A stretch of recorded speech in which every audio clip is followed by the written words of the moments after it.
8h41 sur Europe 1. On fait un point sur les unes de la presse de ce 12 juillet avec vous, Maxime Switek. Et avec ce matin, 2 photos que vous retrouvez quasiment dans tous vos journaux. 2 photos d'un même homme, le juge Lambert, 1984, imperméable beige, large cravate et grosses lunettes. Le juge Lambert a 32 ans. Premier poste à Épinal. L'affaire Grégory va changer sa vie. 30 ans plus tard, les cheveux sont devenus gris, les lunettes sont plus fines. Le juge Lambert retrouvé mort, annonce le Maine Libre en première page. Le juge Lambert s'est suicidé, précise le Parisien, qui raconte que son visage était devenu au fil des années le visage de l'échec, critiqué de toutes parts pour sa gestion chaotique du dossier.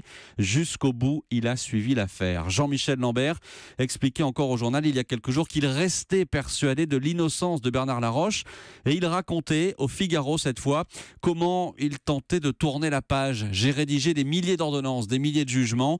Ma vie ne se résume pas à l'affaire Grégory. Je reste avec le Figaro qui annonce en une le grand retour des Jeux Olympiques à Paris. On en parle avec Anne Hidalgo à 8h15. Pour la plupart des journaux ce matin, c'est fait, c'est gagné, dit la Dépêche du Midi. Paris aura ses Jeux, titre en cœur le Télégramme, Ouest France, la Nouvelle République. Il faut lire le titre en première page de l'Équipe pour comprendre que tout n'est pas totalement fait, sous condition, titre le journal, qui précise que Paris doit maintenant convaincre Los Angeles de passer son tour jusqu'en 2028. À noter cette une un peu déroutante, un peu décalée de la Provence, Marseille à les JO. Oui, j'ai bien dit Marseille, mais oui, la ville accueillera les épreuves de voile. Libération affichant une grande et longue seringue sur sa première page. Anti-vaccin, stopper la contagion.